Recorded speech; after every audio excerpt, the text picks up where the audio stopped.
Mais on voit de plus en plus dans les réseaux sociaux, un peu partout, des soi-disant, je dis soi-disant, ministres de Dieu, qu'on appelle justement des prophètes et qui font carrément de la consultation prophétique. Tu l'appelles et il te dit, oui, voilà, Dieu m'a montré ceci, Dieu m'a montré cela, etc., etc. Mais ce qui est un peu dérangeant, c'est le côté monétaire qui accompagne toujours ce genre de choses. Qu'est-ce que vous pensez, docteur, de ça? C'est ça. Je ne vois pas la différence avec, je ne sais pas, pour ceux qui étaient là qui étaient au Canada depuis les années 90, il y avait une illustre femme médium qu'on appelait Jojo Médium. Moi, je ne vois pas la différence. Parce qu'elle, elle faisait ça sur rémunération et tout. Et nos prophètes actuels, quand ils font de la consultation prophétique, tout, ils demandent quelque chose, toujours à la base. Qu'est-ce que vous pensez de ça, docteur? Lisons une écriture. Je ne sais pas si je trouverai cette écriture-là. Bon, comme ce sont des interviews, des fois on n'a pas préparé, donc souffrez que je ne sais pas si je vais trouver l'écriture. Oui, bon. Je crois que ça doit être dans le livre d'Exode.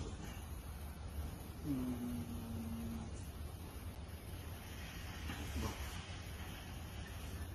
Dans les livres des Nombres. Voilà.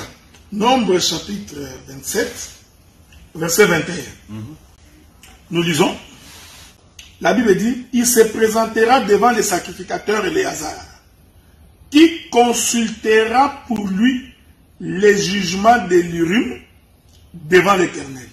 Et Josué et tous les enfants d'Israël avec lui, et toute l'assemblée sortiront sur l'ordre d'Éléazar et entreront sur son ordre. Je voudrais encore ajouter une autre écriture. J'aime ça. Deutéronome chapitre 33, verset 8. Sur Lévi, c'est très important. Il dit, les Tumim et les Urim ont été confiés à l'homme saint que tu as tenté à Massa, avec qui tu as contesté aux eaux de Mériba. Vous voyez? Il faut qu'on enseigne quoi? Qu'est-ce qui est arrivé à Massa? Qu'est-ce qui était arrivé aux eaux de Mériba? Mais ici, la Bible dit que sur Lévi, il dit, l'Urim et les Tumim ont été confiés à l'homme saint. Or, en Israël, on consultait Dieu par l'Urim et les Tumim, qui étaient deux formes de pierres sur la poitrine du sacrificateur. Et quand la chose était vraie, la lumière sortait pour confirmer ce que Dieu dit. Ces choses sont prophétiques. La manière pour l'homme de consulter Dieu, c'est au travers d'abord des Écritures. L'Écriture est la première consultation de Dieu. La Bible dit dans Ésaïe chapitre 34, consultez les livres de l'Éternel. Aucun d'eux ne fera défaut, ni l'un ni l'autre. Donc, la Bible d'abord elle-même constitue la véritable consultation. De telle sorte que toute autre consultation qui est en désaccord avec les Écritures, ce sont des choses à rejeter. Ok? Maintenant, ce que nous déplorons, quand vous allez consulter, il n'y a que les prophètes qui ont droit à la consultation. Pourtant, la parole ne reprend pas seulement les prophètes comme les ministres. L'Écriture dit que l'Urim et les Tumim a été confié à Lévi. Or, Lévi représente les ministères, c'est-à-dire Lévi représente les docteurs, le pasteur, l'évangéliste, l'apôtre et les prophètes. Donc, les 5 ministères représentent Lévi aujourd'hui comme sacrificateur à qui Dieu a donné l'Urim et les Tumim. C'est pourquoi la Bible dit la sagesse se trouve dans la bouche du sacrificateur. On consulte l'homme de Dieu pour que l'homme de Dieu t'éclaire par rapport aux Écritures. Sans quoi, aujourd'hui, nous ne parlons que des consultations prophétiques. Mais pourquoi il n'y a pas de consultation doctorale? Pourquoi il n'y a pas de consultation évangélique? Pourquoi il n'y a pas de consultation apostolique? Nous n'avons que des consultations prophétiques où nous trouvons des gens qui fonctionnent comme des devins. Parce qu'ils fonctionnent véritablement comme des devins. Comme des marabouts, oui. Comme des marabouts. Donc, l'homme s'est fait une petite chambre dans ses passages. J'avais dit ça la fois passée. Mais tous les aventuriers que nous avons aujourd'hui, qui amènent le peuple de la perdition, ce sont des prophètes. Tous ces gens-là qui font des faux miracles, c'est des faux prophètes.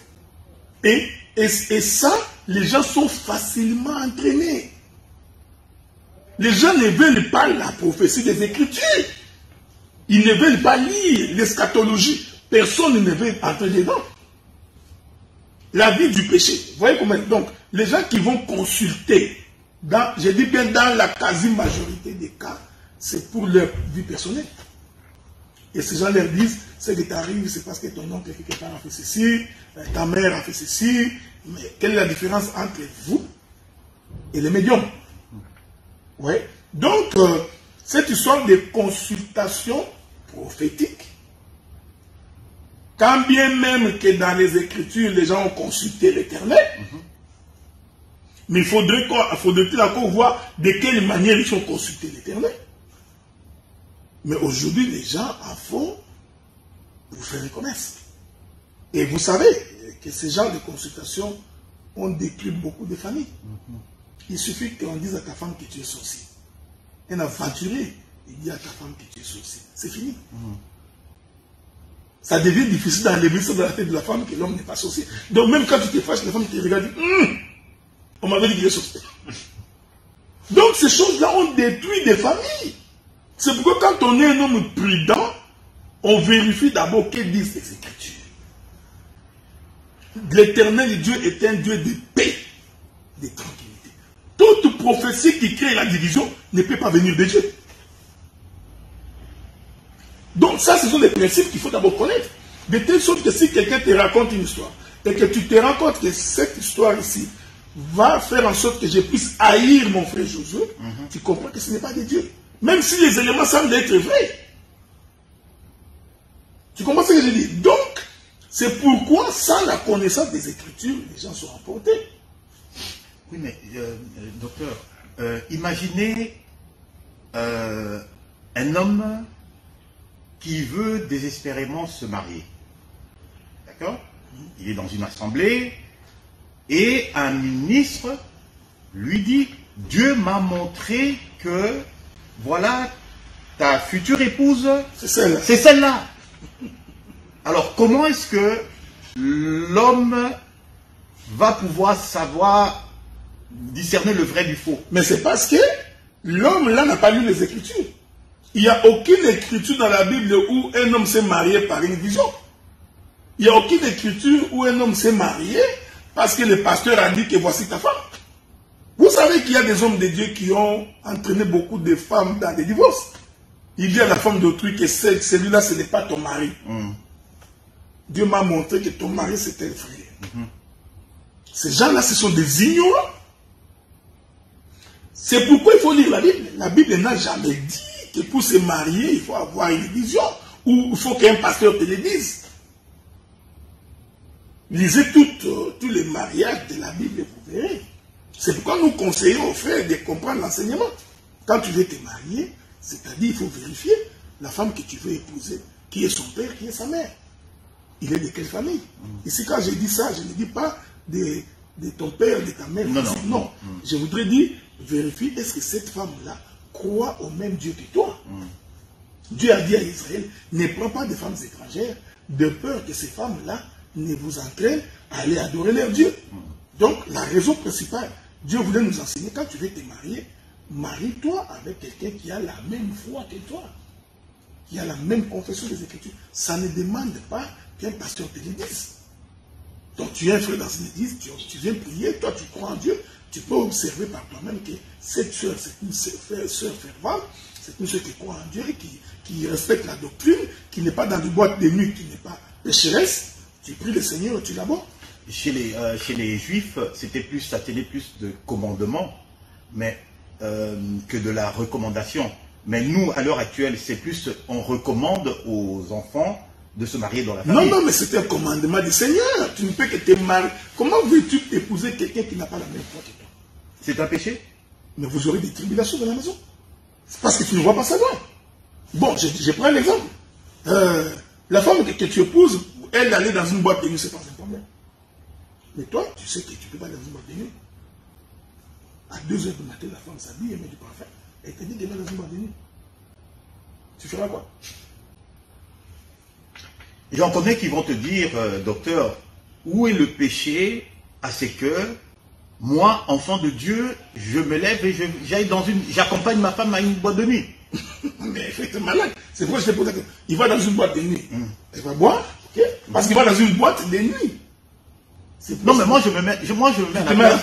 Non, moi je me mets à la place. Non, moi je me mets à la place et tout. C'est l'anniversaire de ma femme et tout. Et puis nous décidons tous les deux, en tant que mari et femme, et ben nous allons prendre un verre dans une boîte de nuit, danser et puis on rentre à la maison. Mais... Josué, est-ce que tu vois où je veux venir? J'aime bien tes questions. En Israël, la louange, la gloire, les chants, les danses reviennent à Dieu. C'est ça la confession d'un enfant de Dieu. Donc, moi-même pour danser, je danse pour l'éternel. C'est pourquoi j'ai... Ça, c'est... Excusez-moi, mais moi, je voudrais comment apporter une certaine précision. Vous savez, Israël, vous parlez d'Israël de la Bible ou l'Israël d'aujourd'hui? Parce que Israël d'aujourd'hui, en tant que nation, il y a eu beaucoup de choses qui ont changé. Il y a eu une certaine mondialisation, et d'autres civilisations qui sont venues. Donc, j'aimerais bien que vous puissiez nous situer. L'Israël de la Bible. Ah, voilà. Maintenant, par ailleurs, ma question, toujours dans le contexte prophétique, là. Est-ce que qu'en pensez-vous des écoles qui forment des prophètes? Ok? Et aussi, quelle différence y a-t-il entre ce don, hein, dans le listing des dons, en Corinthiens 12, on nous parle des dons de parole de connaissance, il y a le don de discernement des esprits. Qu'en pensez-vous? Lorsqu'un prophète, il dit, vous êtes en face de lui, on assiste à beaucoup de ce genre de scénarios, vous êtes en face du prophète, il commence à vous relater toute votre vie. Et lui, il appelle ça prophétie. Est-ce que ce n'est pas un discernement des pensées, de cœur, comme Jésus a fait devant la femme samaritaine? Est-ce que c'est des prophéties?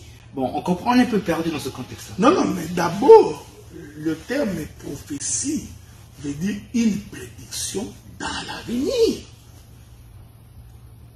Vous voyez? C'est ce que veut dire. Étymologiquement, ça veut dire ça. Maintenant, il y a une chose que le diable ne peut pas comprendre, c'est l'avenir. Le diable a des difficultés pour savoir ce qui va arriver.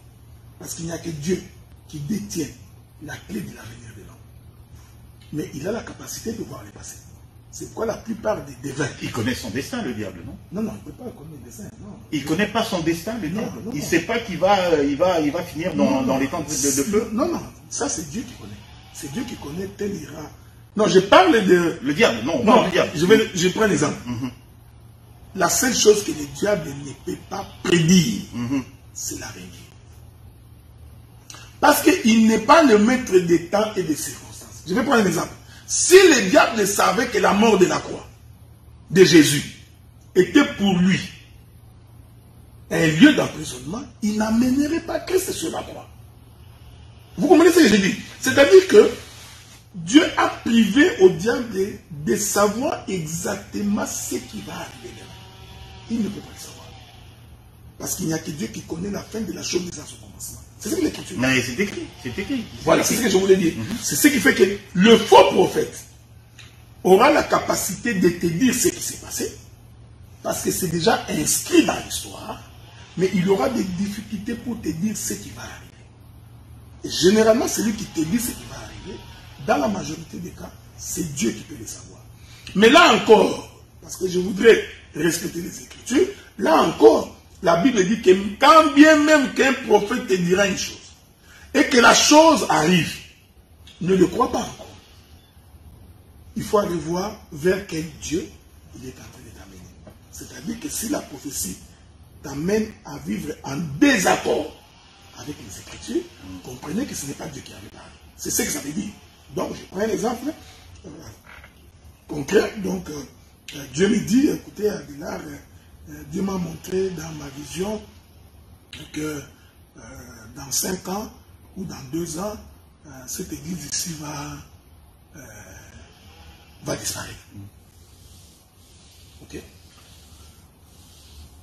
Personnellement, je ne crois pas à une telle prophétie. Parce que moi, je n'ai jamais cru que l'église de Dieu est appelée à disparaître. Donc Dieu ne peut pas dire ça parce que ce n'est pas Dieu. À moins que cette église ne soit pas une église de Dieu. Vous voyez? Donc ce sont ces éléments-là. C'est un domaine complexe. Hein? Très complexe, c'est très compliqué. C'est pourquoi quand on n'est pas sage, quand on n'est pas prudent, on risque de mettre l'épée dans quelque chose de bizarre. Ou on risque d'entraîner le peuple dans une histoire où vous aurez des difficultés pour vous en sortir. C'est pourquoi quand on est serviteur de Dieu, on essaie de veiller pour que véritablement tout ce que nous faisons soit dicté par Dieu et par Dieu lui-même. Mais pour connaître les écoles. Ouais, bon, écoutez. Parce qu'apparemment. Dis-moi comment on peut former des prophètes. Non, mais il y a une école dans la Bible où Élisée a eu une école, je crois que vous savez pourquoi, docteur. Oui. Élisée a eu une école où il formait des prophètes. Non, mais regardez, j'aime ça. Mais regardez, c'est pourquoi je vous avais dit, vous savez, il y a une phrase que je vous ai dite quand nous avons commencé ici, c'est très important. Oui, ok. Quand vous lisez les Écritures de l'ombre de l'Ancien Testament, il faut faire très attention. Parce que c'est là que tout le monde tombe dans les panneaux. Hein? J'avais donné un exemple la fois passée, j'ai dit, le prophète Élisée, même Élisée là, il voudrait guérir, ressusciter l'enfant qui était mort là, la veuve de la Sunamite, et Élisée va coucher sur l'enfant. Tu vois, quand tu n'as pas compris l'écriture, on peut coucher ta femme. Tu verras quelqu'un dit, Dieu m'a dit, couche-toi ici. Le prophète monte sur la femme d'autrui. Il dit, parce qu'Élisée aussi s'était couché. Tu vois? Hein? Donc, je crois qu'il y a aussi Pierre aussi qui a fait la même chose.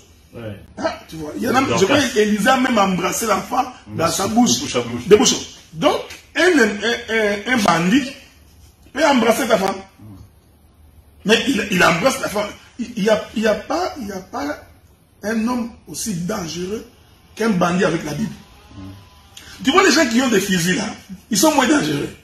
Non, parce que avec des fusils tu peux. Mais quand tu croises quelqu'un qui tue les versets de la Bible pour tuer le peuple, celui-là il est plus dangereux. C'est un homme qu'il faut abattre. Il ne faut pas avoir pitié de lui. C'est pourquoi j'ai toujours dit que quand vous êtes en face de quelqu'un qui manipule mal les Écritures, ne jamais avoir pitié de lui parce qu'il va tuer les âmes.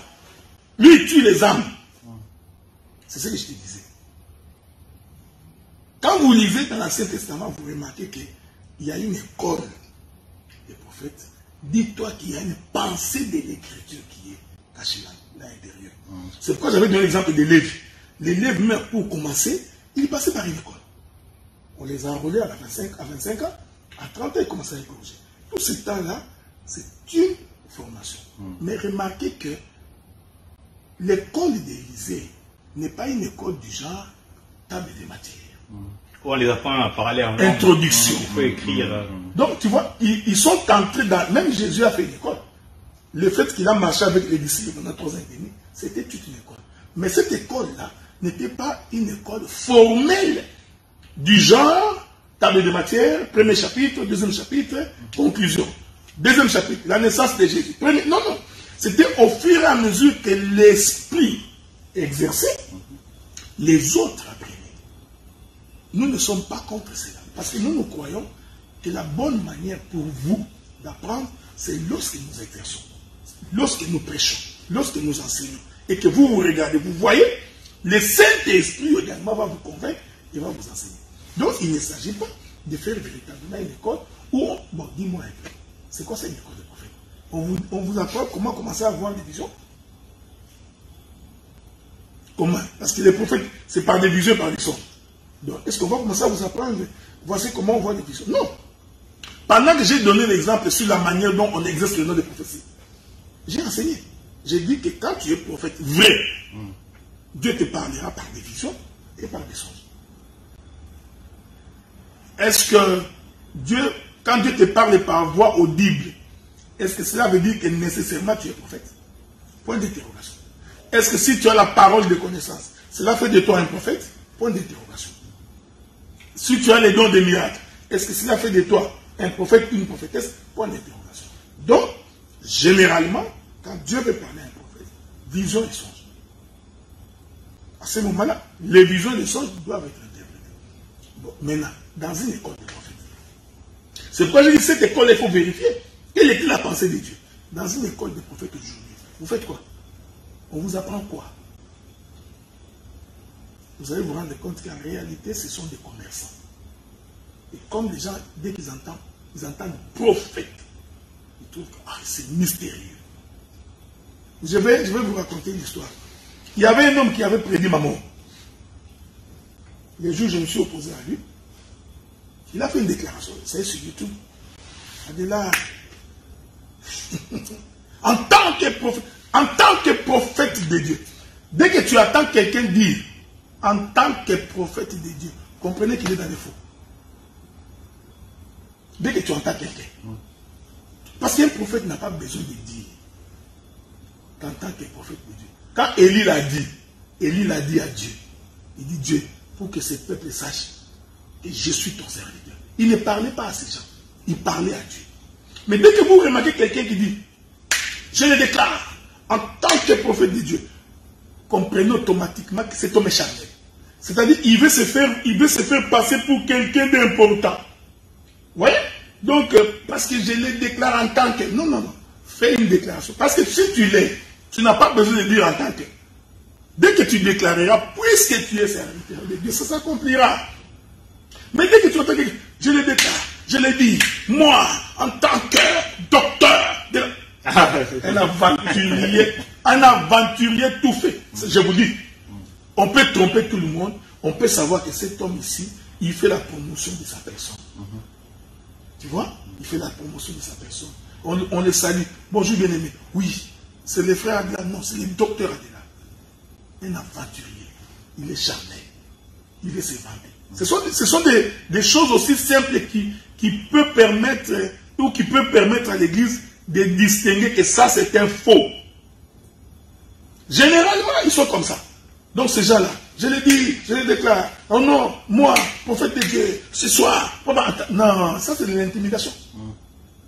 Parce que si tu l'es, tu n'as pas besoin de le déclarer.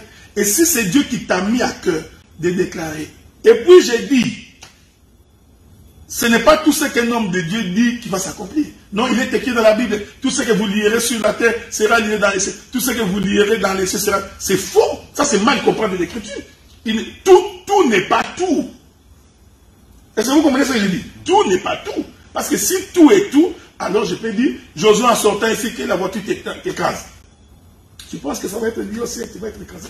Alors un type comme ça, parce que je l'ai contesté, il s'est permis de dire, cette année ne finira pas, tu mourras. Ça fait 15 ans que j'ai vu.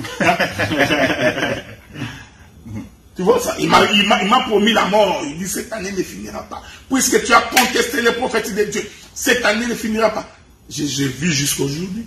Ça fait 15 ans passés. Vous n'avez même pas eu un peu d'anxiété? Non, pas du tout. Je savais que c'est une aventure, je ne mourrais pas comme ça. D'ailleurs, avant de mourir, je saurais que je vais mourir. Donc, vous voyez, c'est ce que nous disons, c'est ce que nous déplorons aujourd'hui. C'est-à-dire que l'homme veut se faire mystique. Hein? Comme un pharisien, ça c'est du pharisianisme. C'est ce que cet homme avait dit. Il dit, d'éternel Dieu, moi je ne suis pas comme ces publicains. Moi, je gêne 3 jours. Je donne ma dîme. Non! Un homme de Dieu ne parle pas comme ça. Donc vous comprenez un peu. Donc, on ne peut pas parler des écoles des prophètes. Le ministère s'apprend au fur et à mesure qu'on enseigne. S'il y a l'enseignement dans l'église, les ministères vont se manifester. Quand l'église n'a pas d'enseignement, vous ne verrez pas les ministres. Vous aurez des répétiteurs. Mais les ministres qui sont capables de prendre l'écriture, d'interpréter l'écriture, si la chair n'a pas d'enseignement, pas de ministre. Et pour en revenir justement à la question que j'ai... C'était une question subsidiaire, hein, parce qu'on parlait en fait justement des consultations prophétiques, qui m'a emmené justement à poser la question, oui, c'est l'anniversaire de mon épouse, et tout ça, nous allons fêter ça, danser dans une boîte, etc.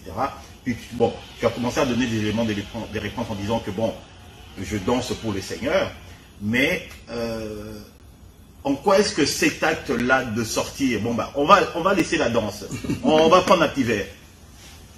On va prendre du jus.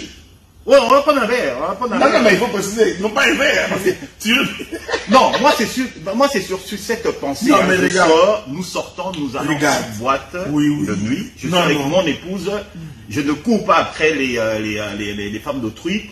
En quoi est-ce que Bon. j'ai péché contre le Tout-Puissant? Je te pose la question. Mhm. Tu trouves que la boîte de nuit est un lieu bienséant? Non, en tant Bon. qu'enfant de Dieu, non, effectivement. Donc ça ne sert à rien. Pourquoi tu ne vas pas dans une terrasse? Va dans une terrasse en plein air, assis-toi, bois ton jus, commande à manger. Pourquoi tu voudrais aller dans une boîte de nuit? Ici, je n'entre pas dans les... Parce que vous savez que les boîtes de nuit sont remplies de mauvais esprits.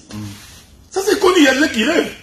Les gens pensent que quand les gens dansent, mais il faut des fois, bon, des fois les gens n'aiment pas suivre ça, mais il faut des fois suivre certains témoignages. Quand les gens dansent dans un concert ou dans une boîte de nuit, il y a des gens qui sont sous l'empire de l'envoûtement. De la même manière, quand nous prêchons l'évangile, que nous prions, quelqu'un peut être saisi par le Saint-Esprit et il se sent comme il est apporté. Mais c'est pareil avec les diables. Les gens qui sont dans des milieux maléfiques vont être saisis par le mauvais esprit et être envoûtés. Tu vas être étonné, une femme mariée, mère des enfants, qu'on respecte, tu te poses la question, pourquoi cette femme danse comme ça? Même elle-même, quand elle vient regarder la manière dont elle a dansé, elle a honte, elle se dit, ah, c'est moi qui ai dansé comme ça. J'ai vu, il y a beaucoup de vidéos dans les réseaux sociaux, tu vois un papa respectable. Oh, même un pasteur, on a eu, même c'était un pasteur. Un pasteur. Il danse, tu te poses la question, mais ça, c'est quel genre d'homme? Donc je crois que, en tant qu'enfant de Dieu, tu peux sortir avec ta femme. Vous pouvez aller prendre un verre, comme tu aimes bien le dire, aller au resto, c'est pas mauvais. Mais il faut quand même choisir des endroits. Ne pas aller dans des endroits malsains. Ne pas aller dans des endroits où, dans une boîte de nuit, vous allez là-bas, quelqu'un va boire, il est ivre, il va venir toucher ta femme, tu vas t'énerver. Et ça finira par une bagarre. Tu vois? Donc il faut... Et aussi, si la femme prend plaisir, parce que toi, tu ne sais pas, toi, tu l'as amené, le jour où tu seras comme ça, il va rentrer dans la boîte de nuit. Tu vois? Donc, mais moi, j'ai toujours pensé que, ça c'est moi, je ne peux danser que pour Dieu. Moi, j'ai même danser pour faire plaisir à ma femme, ça, je ne le ferai pas. Je ne fais pas. Donc, moi, ça c'est moi. Donc, je danse, et mon épouse sait que nous dansons pour Dieu. Dans le même ordre d'idée, c'est l'anniversaire de mon épouse, et puis bon, voilà. Non, docteur, ce sont vraiment des préoccupations qui sont dans la tête des gens. C'est l'anniversaire de mon épouse, bon, écoutez, moi, nous décidons, nous restons à la maison, on fait une petite soirée à la maison, et puis nous avons décidé de danser sur la musique de Kofi. En quoi est-ce que nous avons péché?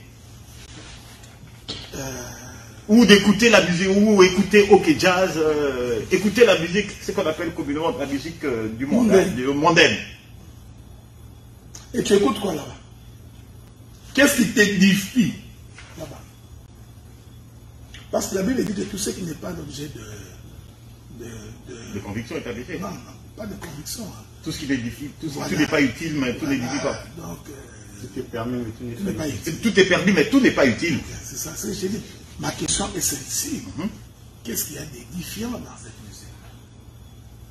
Tu vas dire qu'il y en a un autre qui m'avait dit, non, il y a la morale là-bas, on dit papa, tout ça, maman.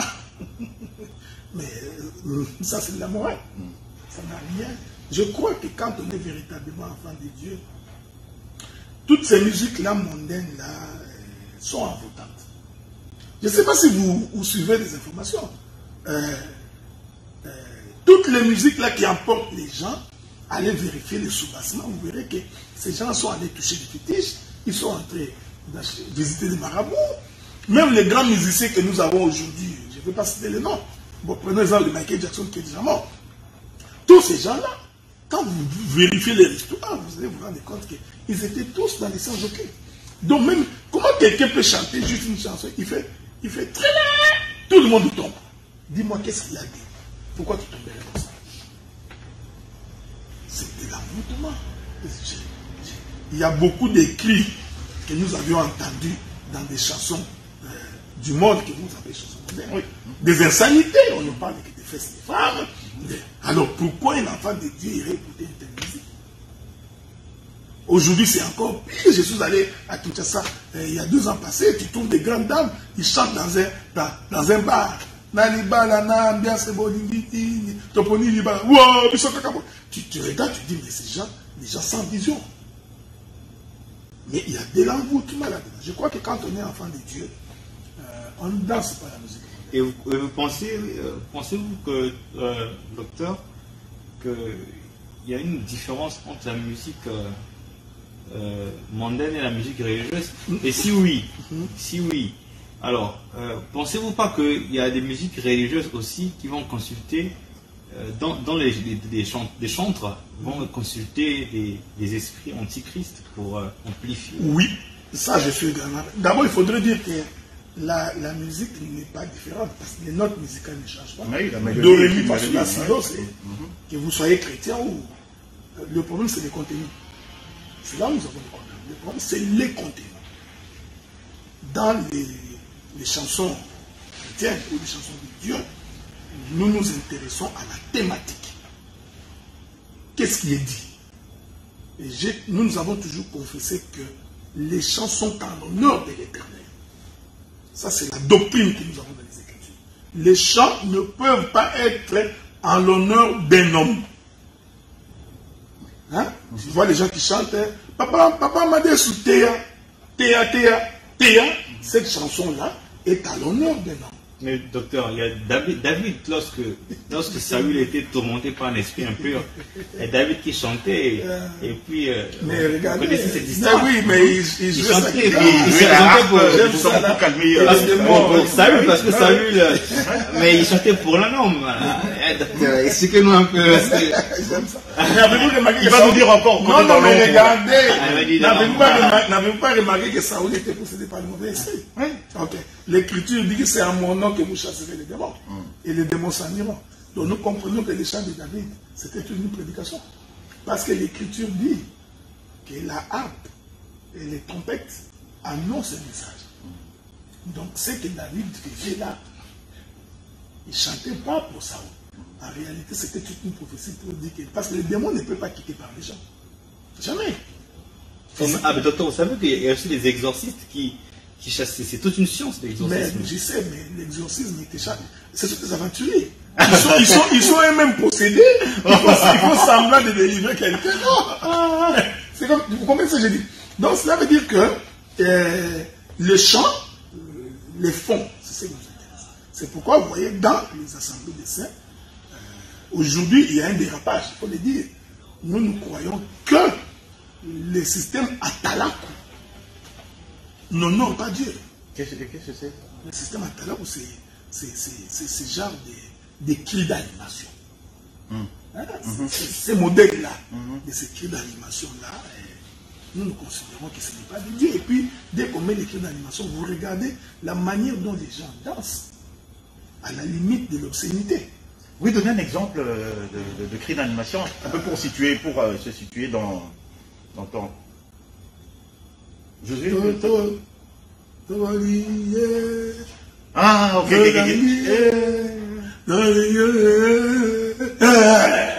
Ok. Oui, l'homme a bloqué. Moi, ça me rappelle Zaïko.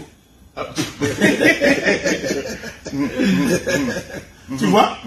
Donc, on ne voudrait pas faire une loi, mais nous constatons que les cris d'animation ont tendance à amener l'homme vers l'exhibitionnisme.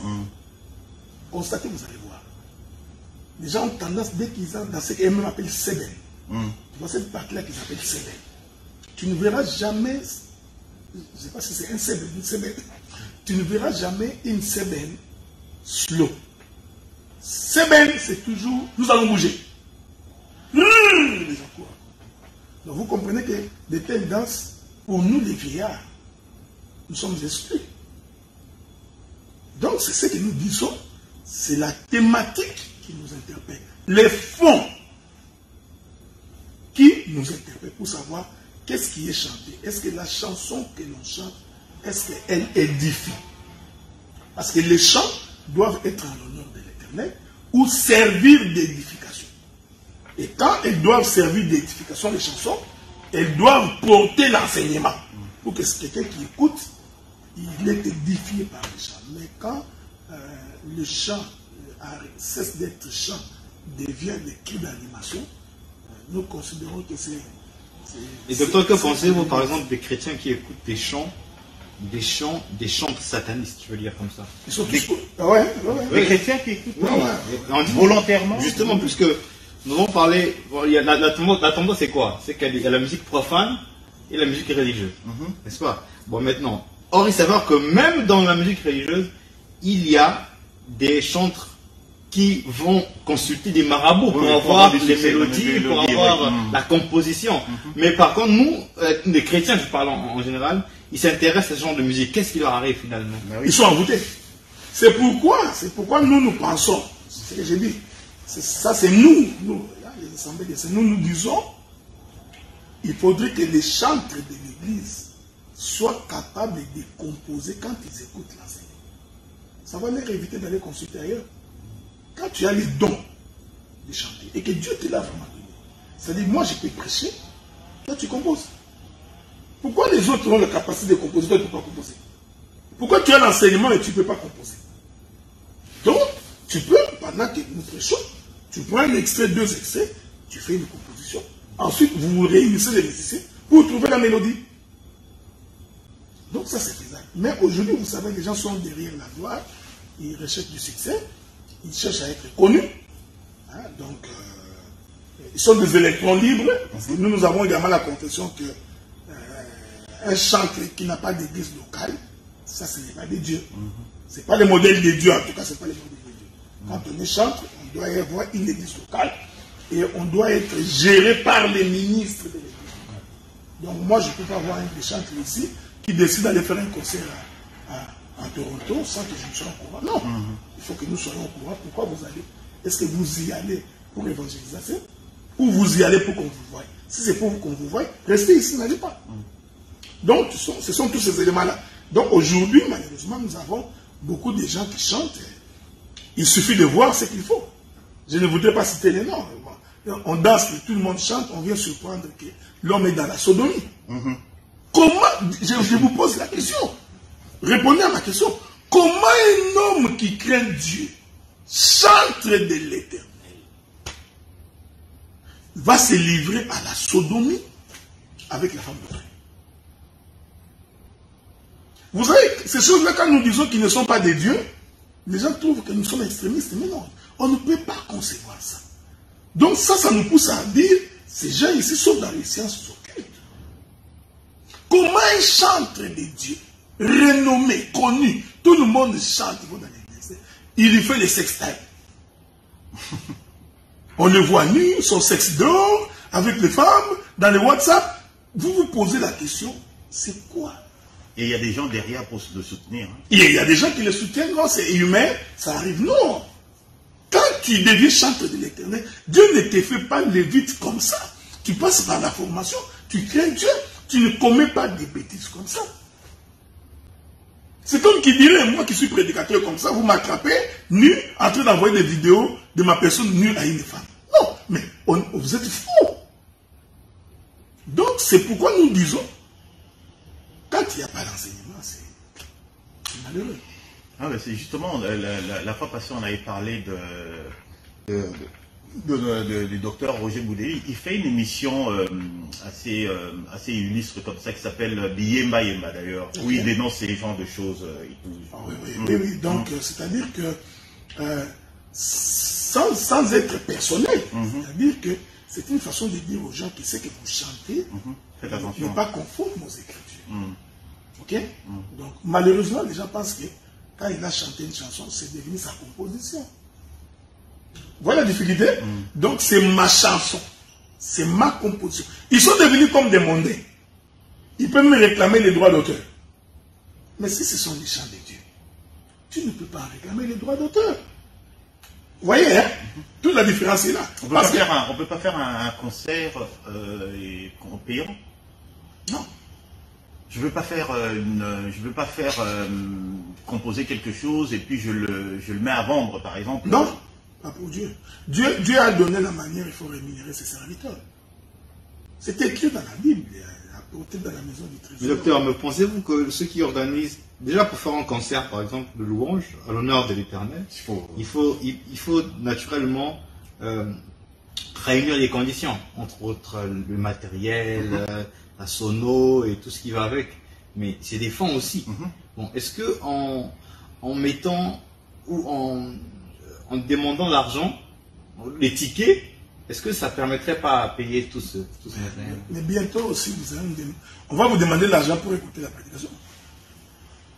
Parce que ça prend également tout ça pour qu'il y ait une église pour gagner pression. Ce que je voudrais dire, c'est ceci. D'abord, le chantre doit avoir une église locale.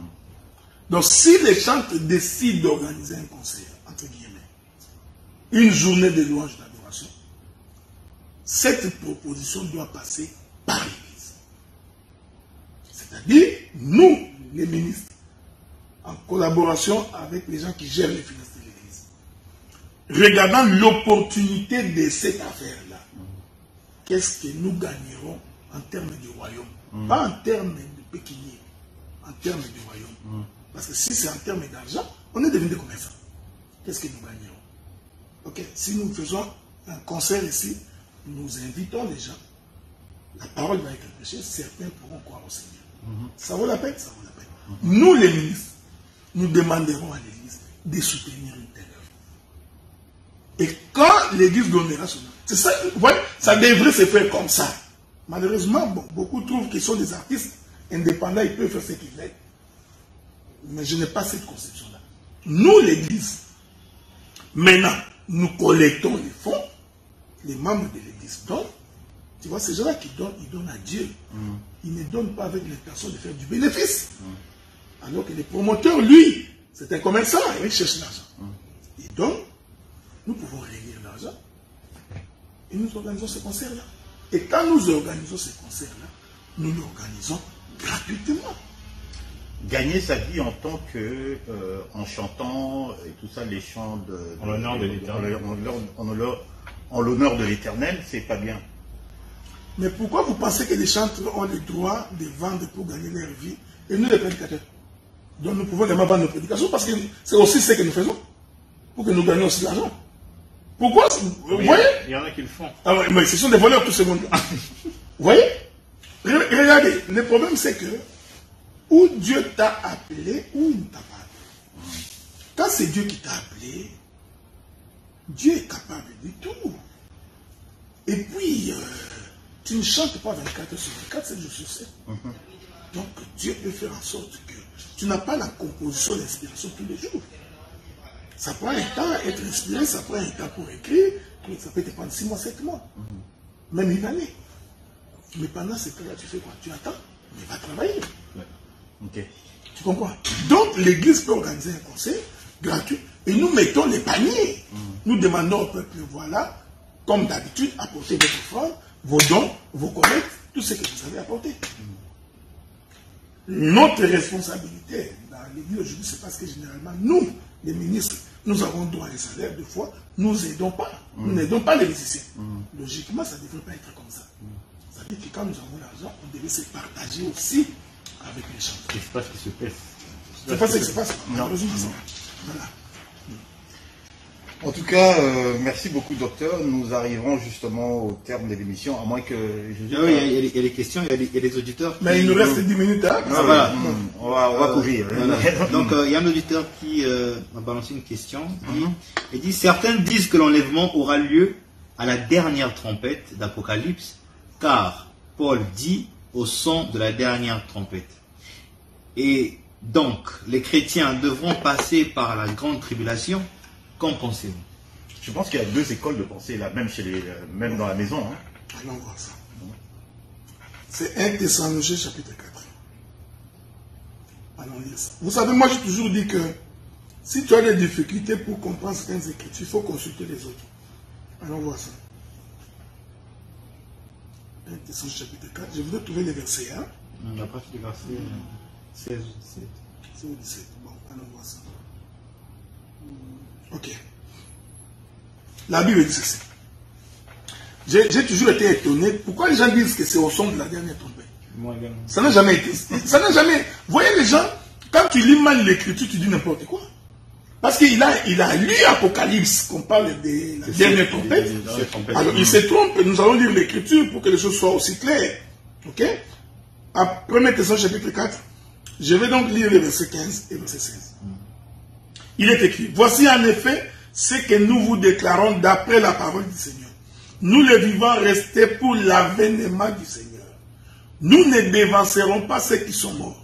Car le Seigneur lui-même a un signal donné à la voix d'un archange et au son de la trompette de Dieu, descendra du ciel et les morts en Christ ressusciteront premièrement. Ensuite, nous les vivants qui serons restés, nous serons tous enlevés avec eux sur les nuées à la rencontre du Seigneur dans les airs et nous serons toujours avec le Seigneur. Consolez-vous donc avec ces paroles. L'Écriture n'a jamais dit que... Excusez-moi, docteur. Je crois que la bonne écriture qui correspond à cette dernière trompette, c'est 1 Corinthiens chapitre 15, verset 52. 1 Corinthiens 15. Verset 52. 1 Corinthiens chapitre 15, verset 52. Bon, nous allons lire ça. 1 Corinthiens chapitre 15, verset 52, il est écrit: en un instant, en un clin d'œil, à la dernière trompette, la trompette sonnera et les morts ressusciteront incorruptibles et nous serons changés. Bon, quand vous lisez cette écriture-là, pour comprendre ça, Paul est en train de parler de l'enlèvement.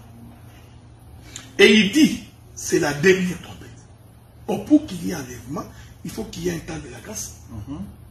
Ok? Oui. Et ces temps de la grâce-là, les trompettes sont en train d'être sonnées. Pendant que nous prêchons ici, nous sonnons la trompette. Je ne sais pas si vous comprenez ce que j'ai dit. Donc, rassemblement et puis départ. Cette écriture n'a rien à voir avec Apocalypse. Je vais essayer de donner une petite image de la chose.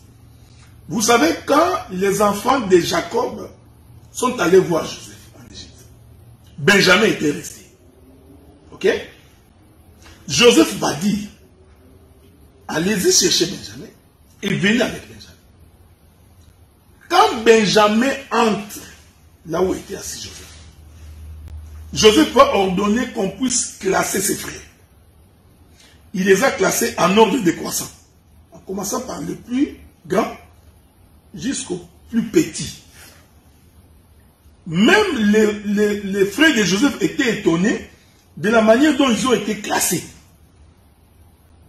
Mais ce n'est pas pour rien. Parce que Benjamin était la dernière trompette.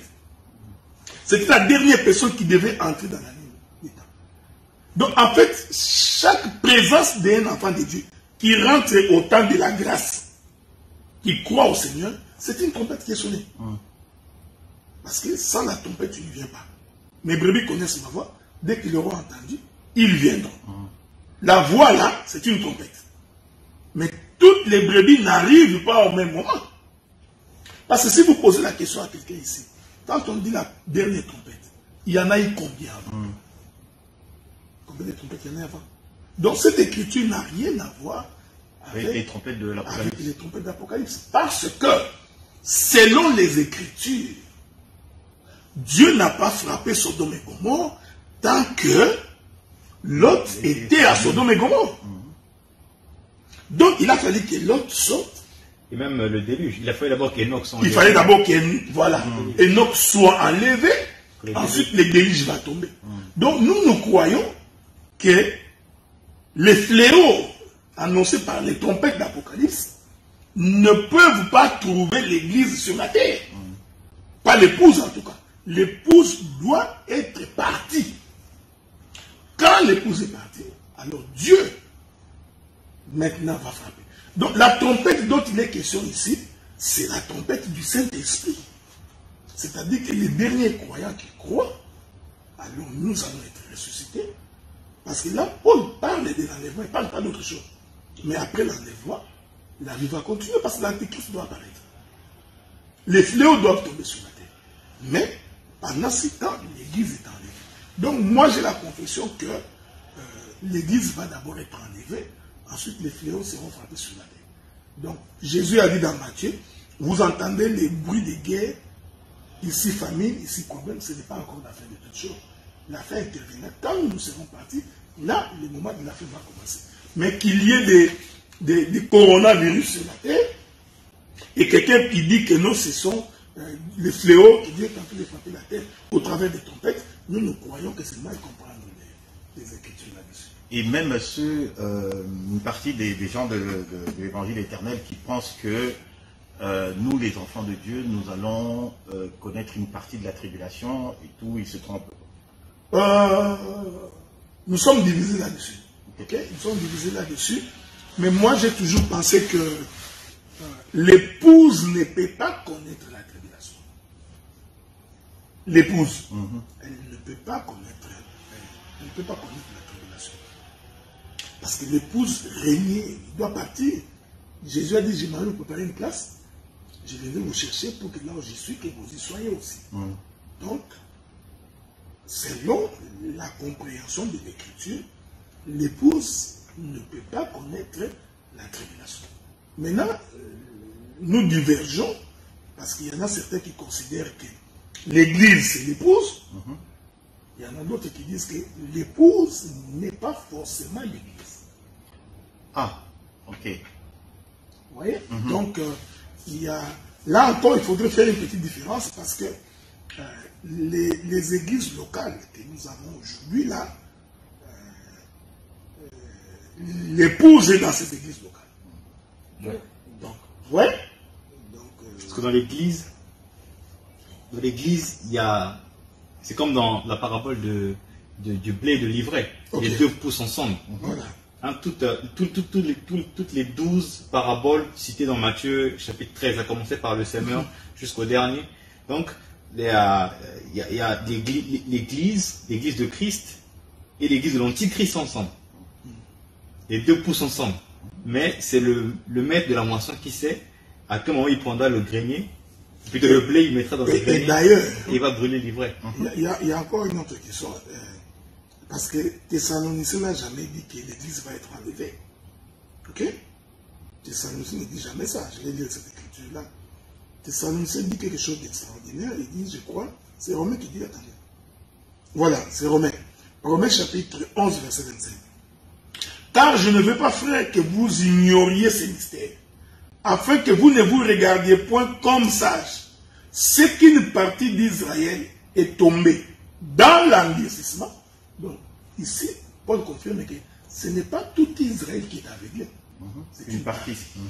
Parce que les Pierre, les Paul, les Timothée sont israélites, mais ils font partie de l'Église. Voyez-vous, hein? Donc, ils ne sont pas tombés dans l'endurcissement. Jusqu'à ce que la totalité des païens soient entrés. C'est quoi ça, la totalité des païens? C'est pas totalité, ne veut pas du tout. Totalité. Si on dit ça en français, totalité veut dire tout. Est-ce que vous pensez que tous les païens vont entrer aussi? Non. Donc Dieu a son entendement de ce qu'on appelle la totalité des païens qui rentrent. C'est cette portion de l'Église que Dieu s'est choisi. Okay. Pour que cette portion-là puisse participer à l'enlèvement. Okay. Nous avons une belle illustration avec Lot, quand il sort avec ses deux filles et sa femme. En avançant, la femme de Lot est quand même sortie. Oui, mais elle n'est pas arrivée à la montagne. Elle fait partie j'allais dire des vaches folles. C'est comme les cinq pierres sages et les 5 vaches folles. Et tout s'est fait à la tombe de l'époux. Donc, de ce côté-là, il y en a d'autres qui disent que, c'est pourquoi je ne voudrais pas dire que j'ai raison. Hein. Il y en a d'autres qui disent que l'Église ne passera pas par les tribulations. Moi, j'ai la confession que l'épouse ne passera pas par la tribulation, mais il y aura un reste des gens avec qui nous prions aujourd'hui qui passeront par la tribulation. Donc ça veut dire qu'il y a une partie de l'Église qui sera enlevée et une partie qui va rester. Qui va s'en être. Cette partie-là enlevée que j'appelle l'épouse. C'est cette partie-là que j'appelle l'épouse. Et ce qui reste, c'est pas l'épouse. C'est la femme prostituée. Non, il ne faut pas l'épouse. Regardez, je vais donner un exemple. Israël ne participe, Israël physique. Il sera quand même sauvé, non? Nous croyons qu'il sera sauvé. Mais il n'est pas avec nous comme épouse. Non, monsieur, non, il y a une partie des juifs aussi qui une partie, cette partie-là fait partie de l'épouse. Oui, voilà. Tu comprends? Donc dans l'épouse, nous avons une partie des nations et une partie d'Israël. Mais Israël. Parce que nous avons été greffés en fait. Exactement. Nous sommes, il y a le vieux franc et le vieux sauvage. Sauvage, ouais. Donc cette portion-là d'Israël qui est restée là n'est pas considérée comme une épouse. Ok. Mais cependant, cette partie aussi va être sauvée. C'est passionnant, docteur. On aurait bien continué, mais bon, nous sommes pris par le temps. Surtout que tu es arrivé en retard, hein. Il va me la rappeler toute la semaine. Alors, merci donc pour les réponses. Merci également pour le frère Josué. Oui, et merci surtout à vous qui avez eu la patience de nous écouter jusqu'à la fin. Soyez assurés que nous allons examiner vos questions, les questions qui sont entrées par le net. Continuez à envoyer vos questions et nous allons pouvoir y répondre aux prochaines émissions. Alors, nous allons, comme je vous ai annoncé au début, nous allons prendre un temps pour pouvoir parler de la famille prochainement. Donc, je vais voir avec le docteur, avec le frère Josué, comment nous allons organiser cela. Et nous allons parler de tout ce qui touche les relations. Et également, la prochaine fois, nous allons également parler des enfants de la maison d'Abraham. Ça, je ne vous en dirai pas davantage, mais nous allons en parler des enfants de la maison d'Abraham par rapport aux autres. Comment ça se passe dans la maison d'Abraham. Alors sur ce, nous vous disons bonne soirée, bon appétit pour ceux qui passent à table. Et les gens apprécient ton émission. Hein. Et tu sais comment il t'appelle? L'homme à la barbe blanche. Alors, je vous rappelle qu'on a rendez-vous également demain pour les assemblées de Montréal à partir de 11h. Pour l'assemblée d'Ottawa, c'est à partir de 11h30. Et bien entendu, pendant la semaine, nous avons mardi de 20h à 21h prière en ligne. Et le vendredi, à partir de... Donc, en fait, nous commençons notre jeûne et prière jeudi minuit jusqu'au lendemain vendredi 16h. Et puis si vous voulez participer justement, vous voulez suivre les cultes des dimanches en ligne ou vous voulez être avec nous lors des séances des prières en ligne, ben, il faut que envoyez-nous vos coordonnées et nous allons vous ajouter dans les groupes de l'église. Sur ce, au revoir et que Dieu vous bénisse. À la prochaine. Merci.